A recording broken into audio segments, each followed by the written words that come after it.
Okay, as we jump into chapter three, you see, chapter three is all about regression and correlation, which can be one of the most powerful tools of a statistician, but also one of the most misused. So we want to be really careful about understanding the difference between those two words, correlation and causation. Somebody who doesn't have a really great grasp of understanding statistics will easily misuse those and even sometimes think that they know the difference. But just in making a particular statement would suggest causation without realizing it, just to maybe prove a point. So I want to plug a couple of books for you if you find these things interesting like I do. The first one here, I've read this myself. It's a very easy read. In fact, you don't have to really be great at statistics to understand this, but it will, like I think I've said to you all from the beginning, to me, really the purpose of this class or statistics is to understand the world better, to understand it more intelligently, and not be fooled by what numbers mean or don't mean.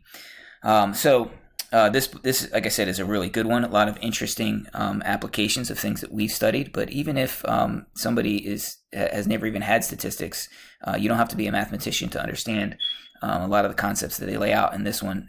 Great book if you're looking for something to read on the side. And then another one here by Darrell Huff. It's called How to Lie with Statistics. Very obviously tongue-in-cheek. If you see that, I was trying to circle that. Over 500,000 copies sold, an honest to goodness bestseller.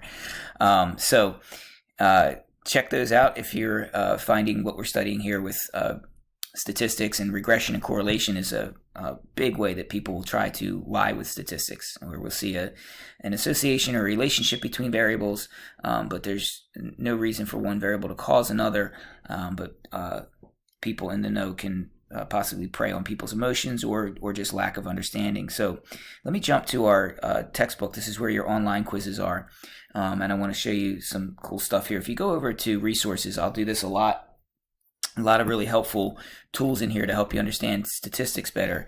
When I click on resources, if I go to content by type, that's really what I'm looking for. There's a lot of, and we haven't used much of these, but they've had them for mean and median and a lot of topics that we study. But we have these statistical applets. These are really neat. I'm going to show you one. We'll interact with these throughout the course.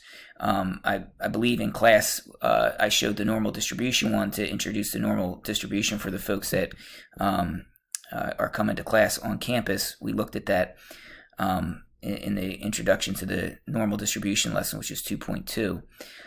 But what I want to look at with you today is the correlation and regression applet, and I think I assigned it, so I think it's out there. It should be available to you, not too difficult for you to find. I don't want to do the quiz me just yet. What I want to do here is just add some data points, okay, and observe what is happening. All right. So I'm going to hopefully you can see everything in the screen that's happening here.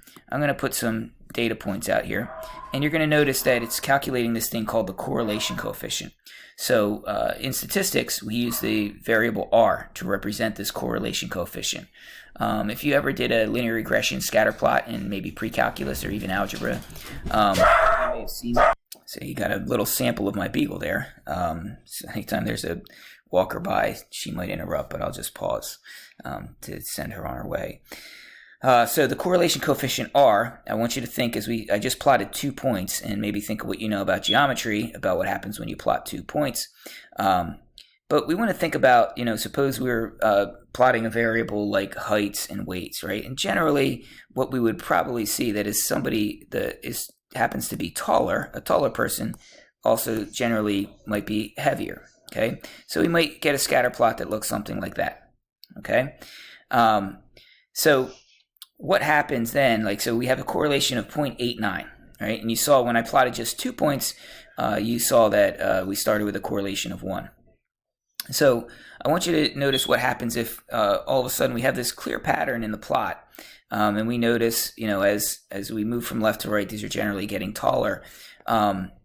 Take a look and notice what happens if we have suppose this is height along the bottom, a really tall person who also happens to be really light.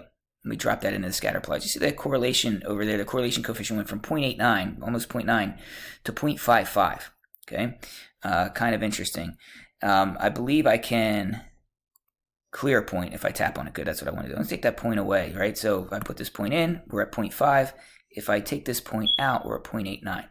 Okay, so I want you to think about what the correlation measures. Okay, I'm going to clear all of these, right? So we noticed here we had a correlation of 0.89. Right now, let's think of something like a car, the weight of a car, and the car's gas mileage. And I think what you find generally as cars are a larger car, like a truck or maybe an SUV, doesn't get as great gas mileage. Like the big giant trucks, for one thing, regardless of what kind of engine they have, if it's a bigger, heavier vehicle, just thinking basic physics, it's harder to move. So it's going to require more force and more energy to move something that's bigger and heavier. So it would require more gas in general, if we think of it that way. So now notice all of a sudden we have negative 0.9 is our correlation, right? So if suppose we have a really light car, or that this is heavier, less gas mileage. So suppose we have a car that doesn't fit that overall pattern. We drop it in here. Notice what happened to the correlation now. So right now it's negative 0.9. So also the sign changed, right? It's negative, and now we put this point in, and it's still negative, but now it's negative 0.6. Okay, we'll try to think about what that means. All right. So one of the things they allow me to do here, maybe you've done this in middle school, is look for like a line of best fit. Okay, so I'm going to go ahead and try to do that. I want to draw my own line here. I'm going to draw my own line of best fit and see what happens here. Okay, so I'm going to do my very best to try to pick a line that fits this data as best as possible. So there's one point. Sometimes they would do this and I'll put another point here. Okay, so let's call that my line of best fit. I don't know if I can extend that or manipulate that at all. So what this is going to do now is it's going to show me what are called residuals. So obviously, I feel like this is a trend line that fits the overall pattern, what's happening with the data. It shows that it has a negative slope, and it fits the overall trend that's happening in the data. So when I do that, I get errors in my model. Notice that there's not a single point on this line or a single point in the scatter plot that's actually on my line. So if I were going to use this line to predict what's happening with the individual points, there's obviously going to be errors in my predictions. Okay, the points that are on my line, if I take an x value and predict a y value from it, I'm going to miss. But what I want is for those misses to be as small as possible, if that makes sense. So I'm going to show you my misses now. These are called residuals. Okay, these are my actually these are lines to the least squares line. It's not going to. I wanted it to show my own residuals. Okay. So this would be the best I could do. Now I'm going to show you what the least squares line is. This is the line of the very best fit. So if we look at the errors on this line, and I wasn't too far off, the errors on this line are as small as possible. So I'm going to take my line away so we can kind of focus in on the least squares line. And it won't let me. So let me just clear everything. We'll do a new scatter plot.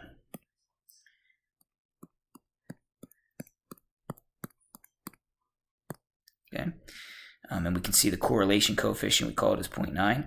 I'm going to draw the least squares line. So this particular line, the reason we call it the least squares line is because the residual points that go to the line, the errors, I'll draw them now. These are your residuals. If we take these errors, if the point is above the line, it has a positive error. The residual is the actual y value, which is where the red point sits, and the predicted value is on the blue line. So if a point sits up above the line, the prediction was too small, right? The actual y value was bigger than the predicted y value. A residual is the actual value minus the predicted. So if a residual is up above the line and the prediction was too small, that's going to be a positive residual. If we take the actual value of a point that's below the line, then that y value is going to be less than what was predicted. That's a negative residual. If you take all these positive and negative residual values and add them up, they will always add to 0. That's one of the definitions of the least squares line. Another interesting property of the least squares line is that if you take the average of all the x values, right? I take just the x values, look at my x list, don't pay attention to y, and I take the average. And then I take all the y values and I take the average, okay? and then I plot that x bar, y bar. So I find that ordered pair, if you can picture that. Average all the x values, get that number. Average all the y values, get that number, and plot it. Guess what? That point always lives on the least squares line. Okay?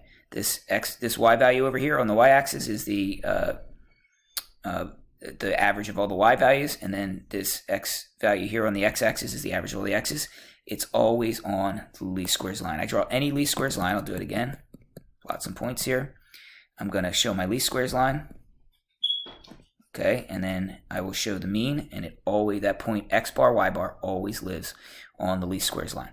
Okay, interesting property of that least squares line. Okay, so I think we're ready now to take a look at the Quiz Me button. So let's click on that. So we're going to add 2 points to the graphing area. Okay, and pay attention to what happens here. Create a scatter plot with at least 8 points where the correlation is between 0.5 and 0.7. So let's see if we can do that.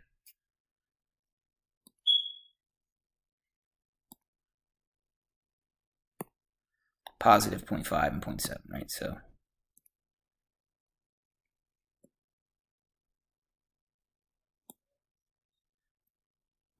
one, two, three, 4, 5, 6.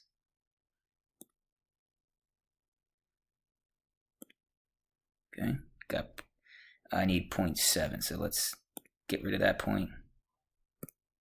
There we go, so 0.59. Okay, so there's a scatter plot where I was able to create a correlation between 0.5 and 0.7. They said, great job. Let's try the next one.